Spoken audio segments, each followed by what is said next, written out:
Ghost employee. Yeah, ghost employee. Binabayaran ako kahit hindi ako nagtatrabaho. Uso naman yun sa Pinas, di ba?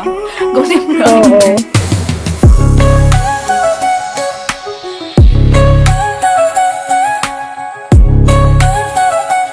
Hi, it's Jana. Hi, it's Shanna. Hi, it's Princess. And we And we are the are Unmuted Unmuted Unmuted Girls. Girl.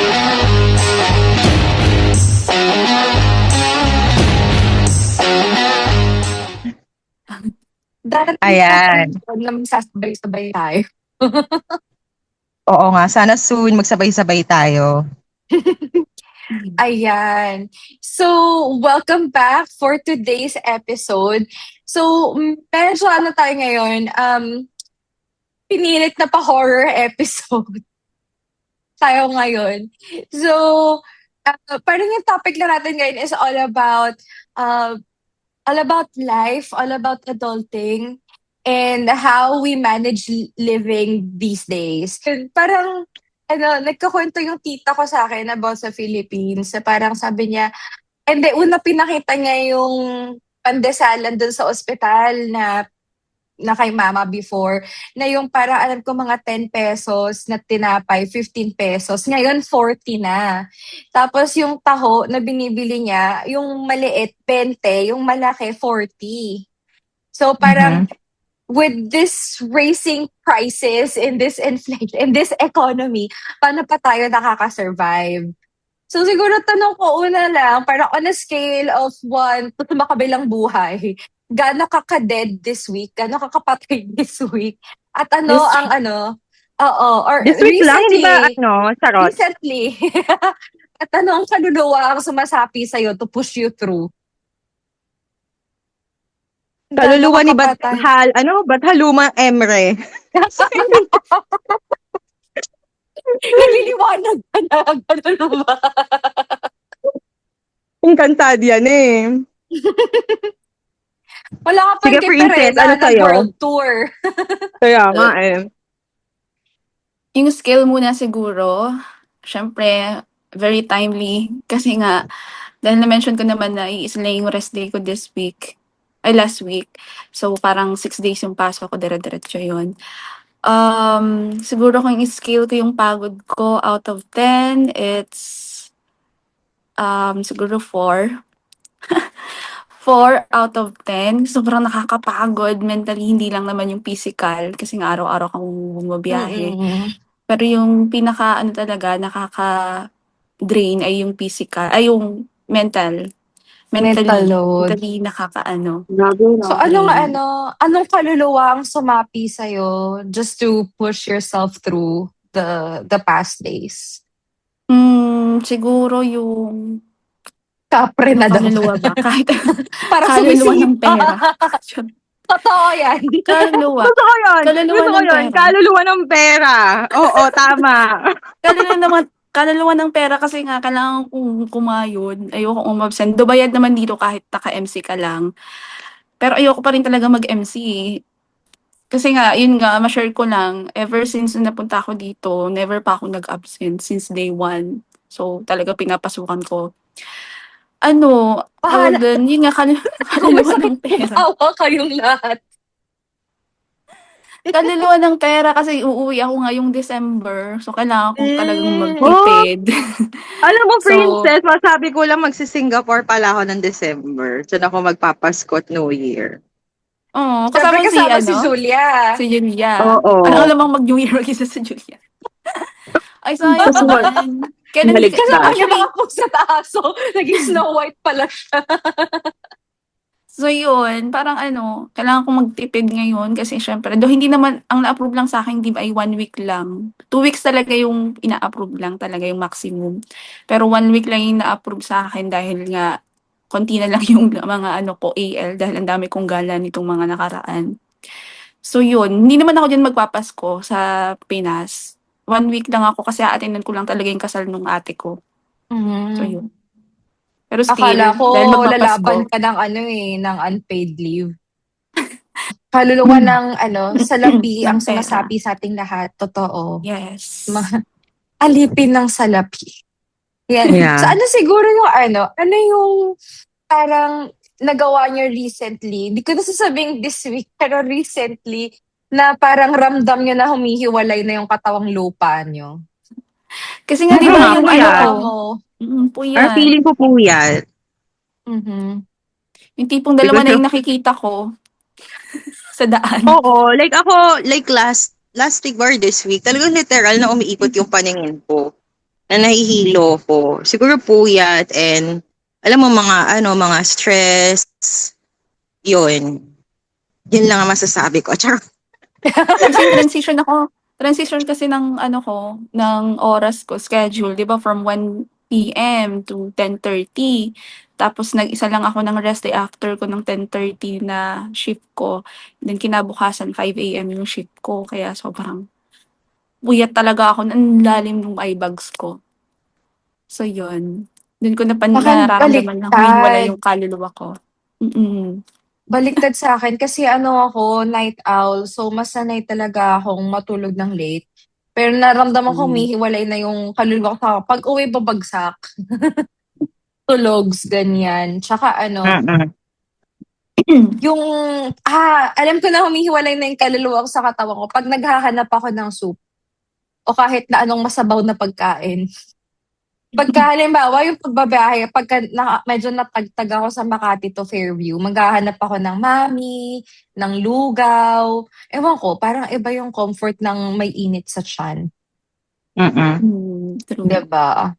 Bakit sa tingin niyo parang glamorized yung pagiging haggard, yung overworking, yung over-dedication? Bakit sa tingin niyo parang siya, glamorized? Parang badge of honor na ako nung college parang badge of honor na wala akong tulog sa paper ko, parang gano'n. Bakit sa Kasi tingin feeling niyo? nila masipag sila pag ganun. So, yun yung tingin ko. Feeling nila masipag ka if you stay late. If, for example, ang dami mong ginagawa, pero in reality, di ba, parang kailan ba to? I think that was yesterday na kumausap din, yesterday or the other day, na nag-coach ako ng isa kong manager na, alam mo yun, there's a Tatago natin difference sa between, pangalan. oo, there's a difference between working hard versus working smart talaga. Kasi while you will tell me na ang dami kong ginagawa, ganyan, pero ikaw ba dapat gumagawa nun? Baka naman dapat you delegate, 'di ba?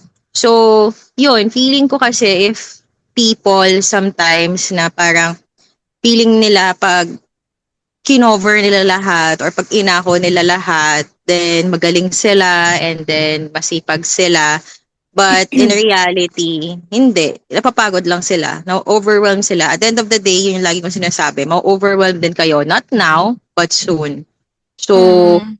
kaya siguro gano'n na parang, ay, ang sipag niya, late na siya umuwi. Pero, ano kaya yung ginagawa niya? Trabaho niya ba yung Mm. ginagawa niya or trabaho ng iba? So, gano'n. Na naalala ko isa sa mga natutunan ko sa'yo. Oh, sure.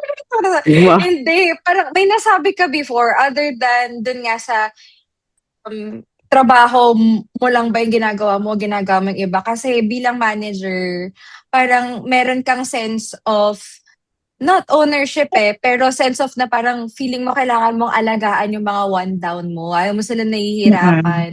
So parang ikaw naman, siguro parang medyo stress kasi ng back and forth. So parang ako na Mm-mm. nga gagawa.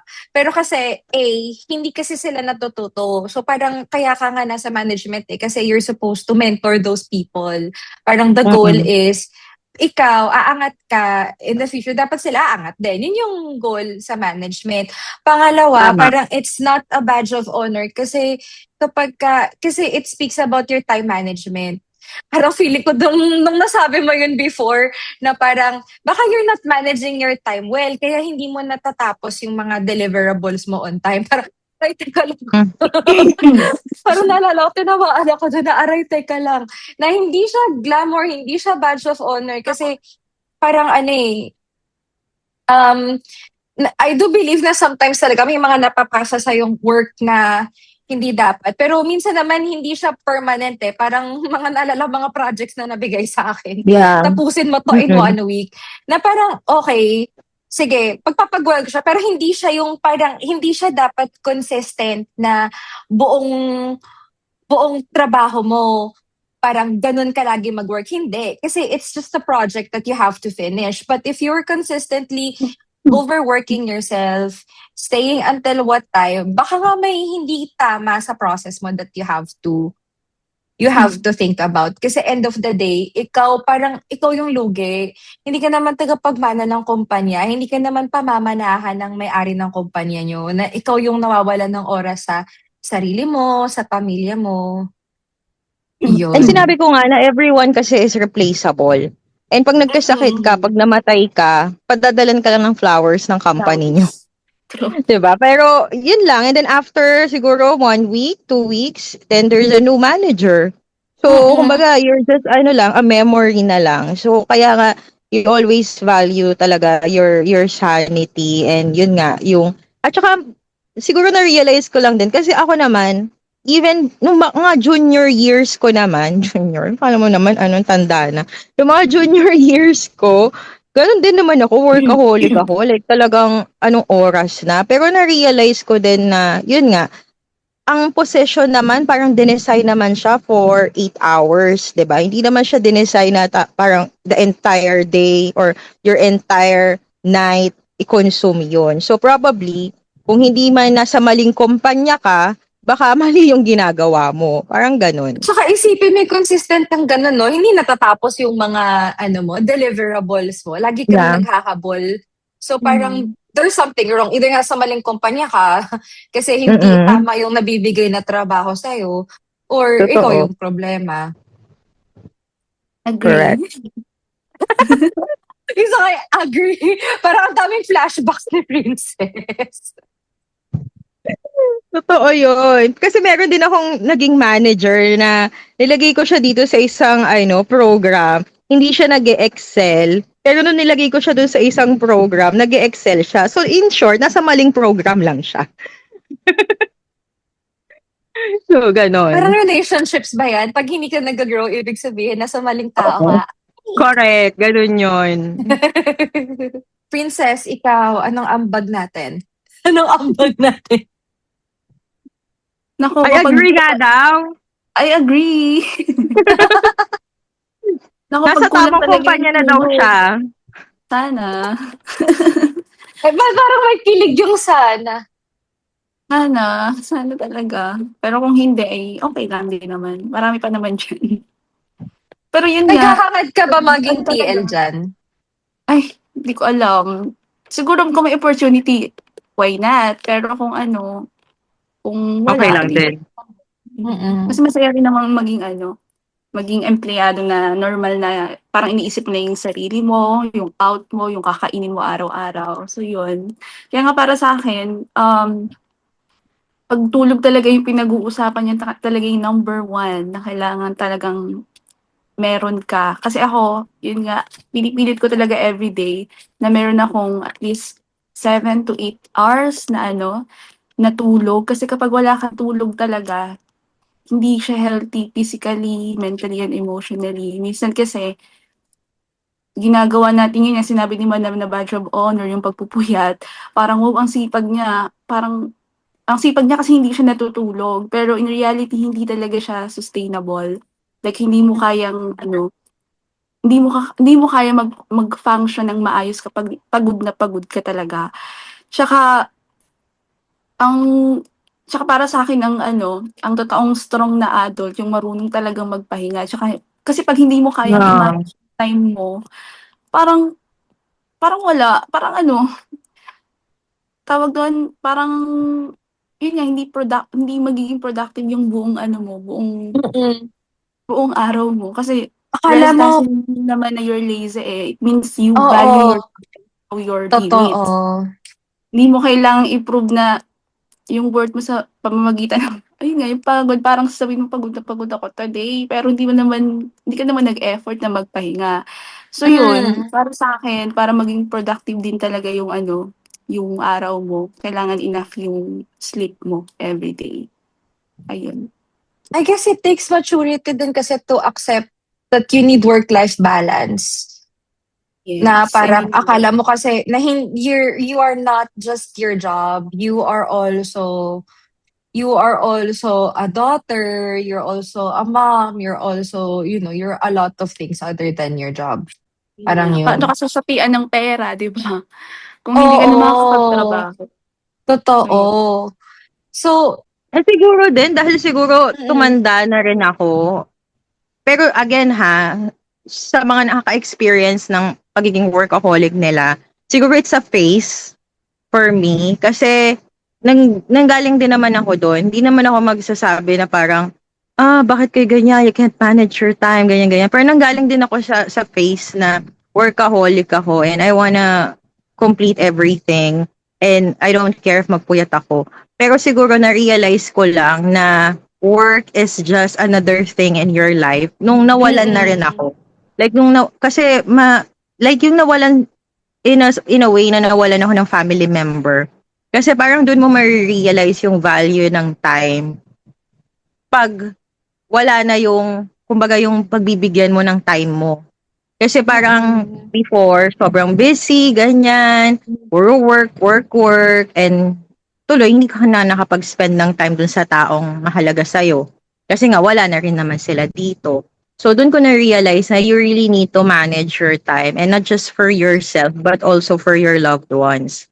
Kasi, yun nga, kumbaga, itong mga nangyayari ngayon, hindi na naman to pwedeng maulit, 'di ba? Like for example, now that I have a daughter, so kung ngayon yung paglaki ni Julia, hindi na naman 'yan mauulit eh. So, might as well spend more time and then balance my work kasi hindi na natin alam kung hanggang kailan ka makakapag-spend ng time sa kanya. So, I mm, think yun yun. Pag siguro na sa mga ibang tao, pag na-realize talaga nila mawalan ng loved ones, doon siguro nila rin ma-realize yung value ng time. It's really important to give time not just to yourself but to your loved ones.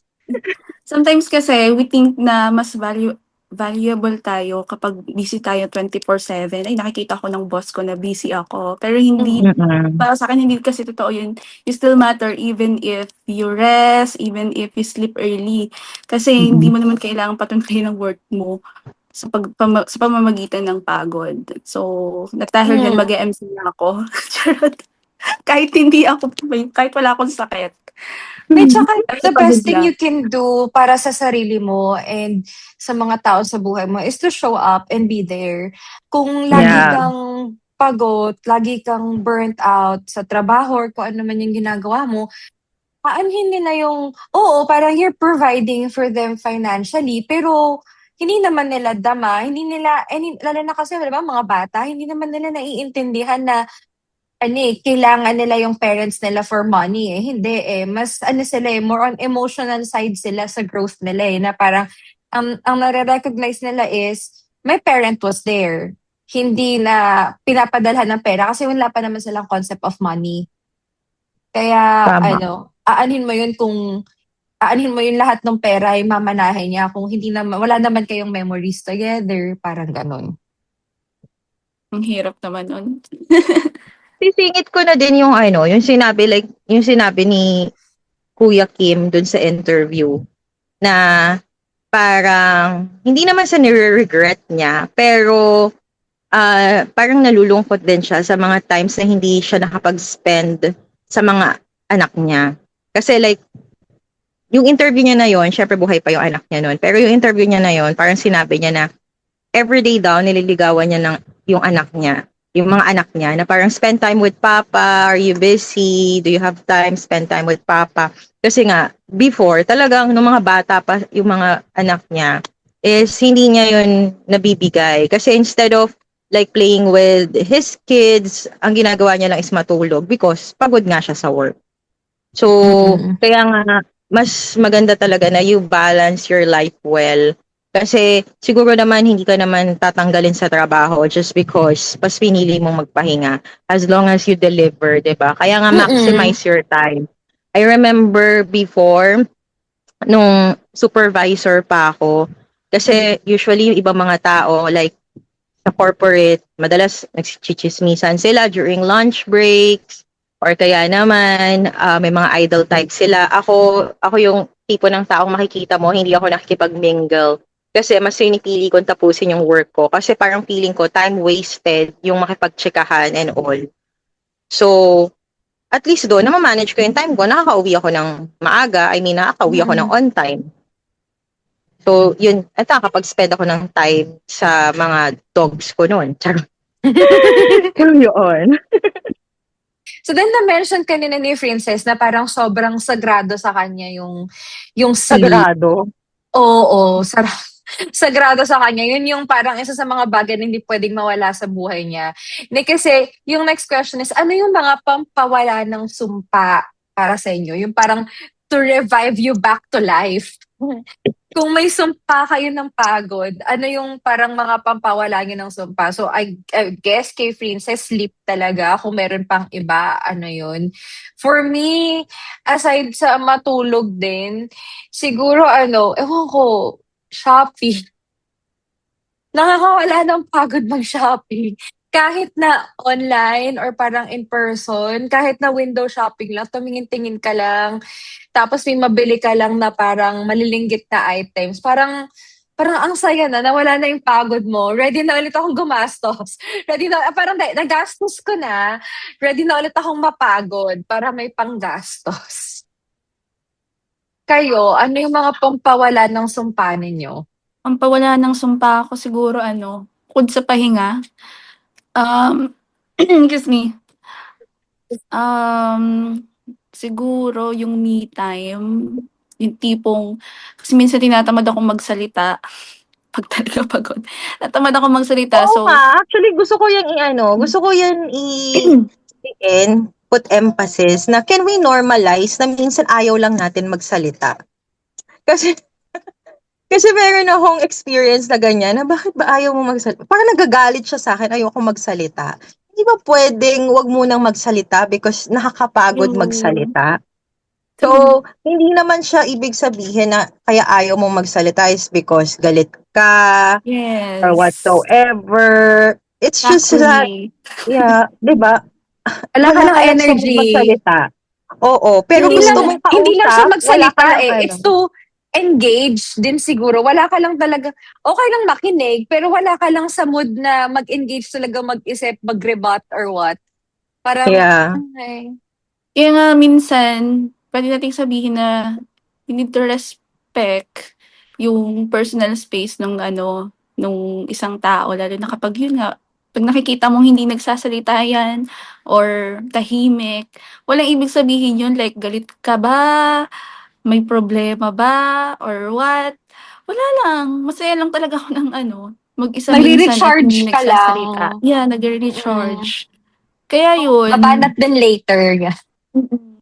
So, minsan talaga lalo na kapag sa mga ewan ko kung na-experience niyo din yun, 'pag nagkakaroon ka first day mo, talagang tipong ayaw mong gumalaw, gusto mo lang talaga nakaupo ka at nasa isang sulok or what.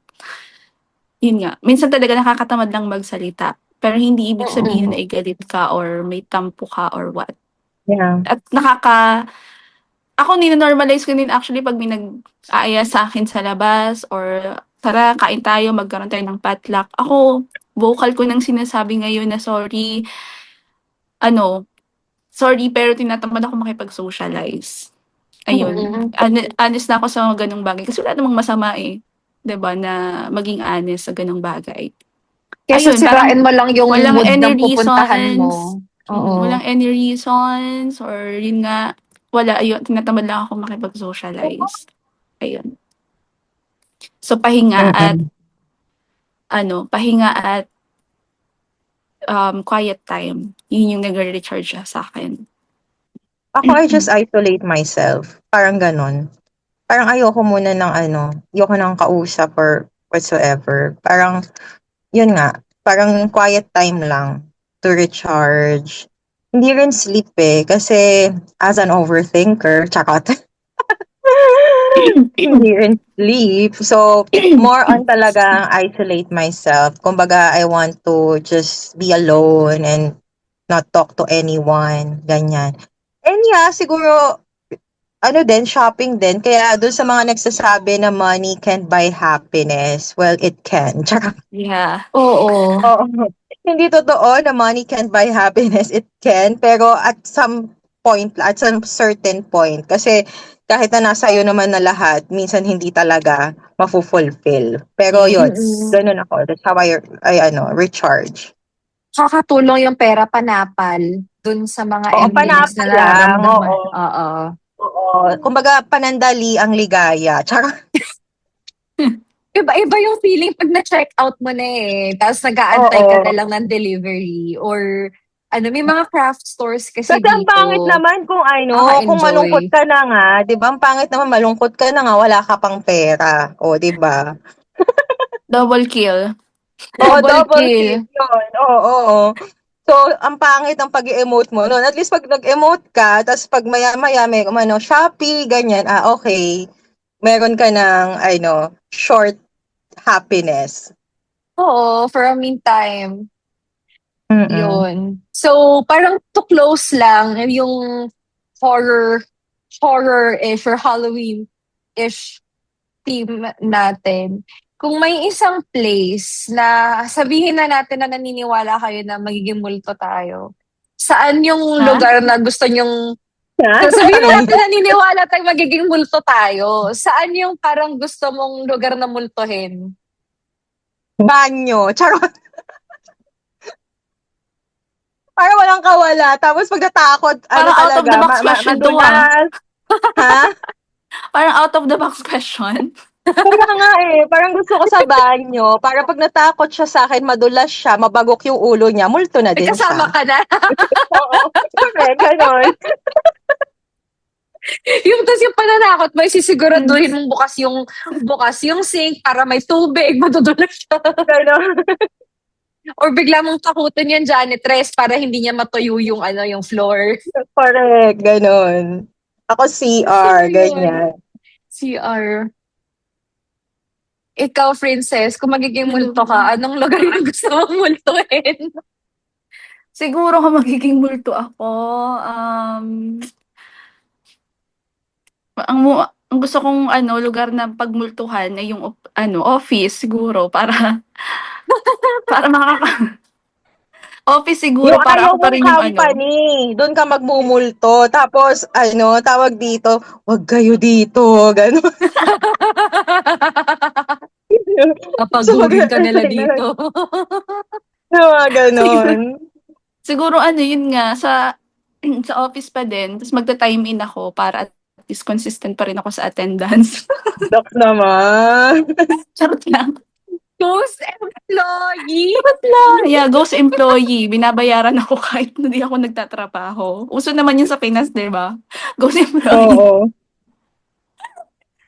So, yun. Saan ko gusto magmulto? Parang gusto ko kasi magmulto sa bahay. Yung tipong mag-isa ka, o tara, ako sasama sa'yo. Bahay Or nino. mumultuhin Dapat be ko lahat ng specific. mga Bahay nag-agrabyado nino. agrabyado sa akin. Yung mga Oo, Oo, yung mahina ng mga ganun dapat. nag-agrabyado. mga Ayun. nambwisit sa akin para Oo, yung mga Tapos nambisit sa akin.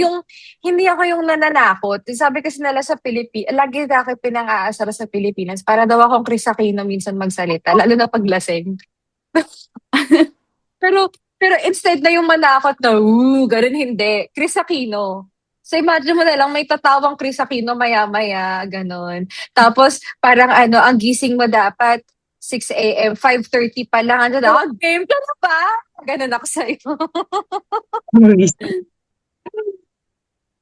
Hindi, parang hindi. Bakit ka magalit? Kasi parang lang, tawag mo dito, pangtanggal lang dun sa part na, oo, totoo na napapagod tayo sa buhay. Pero it's something na we can laugh about. We should not just stick with the toxic positivity of it all, na it's nice to actually acknowledge that being tired, working so hard is not a badge of honor. Kasi you need to honor your body, you need to honor um yung parang mga tao sa paligid mo. Kasi at the end of the day, parang maganda na nare-realize natin na hindi lang naman yung trabaho mo yung buhay mo. There's more to life. Charis. Favorite song ko from the 90s. And dahil nga napapanahon, 'di ba, mental health awareness, kala mo naman advocate.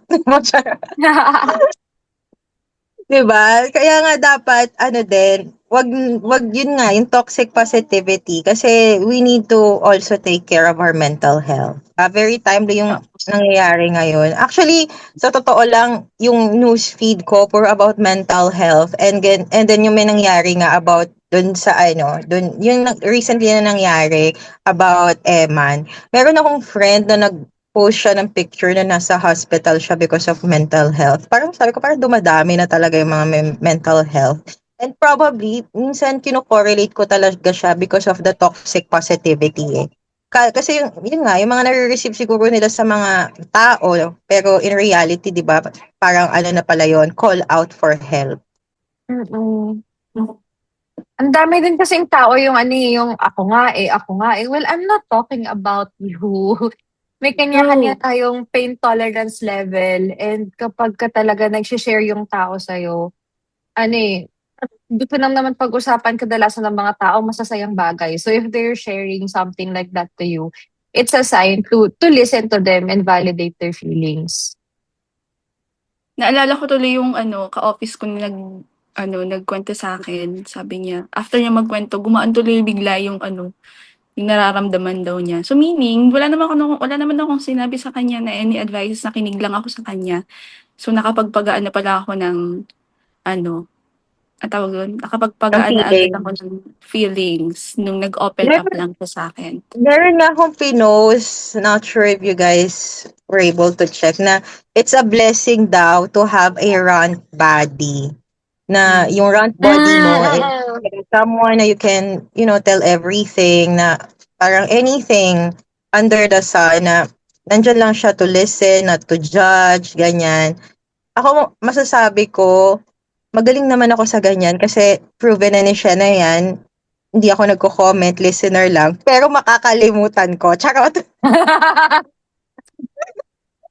So your secrets are safe with Jana kasi makakalimutan niya. Listener lang talaga. Literal na listener. Bukas wala na. Ano yun, ha? Okay lang. Oo. Pero yun, it's a blessing daw to have a rant buddy. Kasi yun nga. Kasi di ba minsan parang nasa ano mo na eh, kinikim-kim mo na lang, wala ka mapagsabihan eh. Kasi kung may sasabihan ka naman, biglang ang response sa'yo is toxic positivity, o di wala, hindi rin siya nakakagaan sa feeling. So, in fairness, kay kung kanino man yan, sa Friendly Princess, at least, di ba, meron na siyang rant buddy.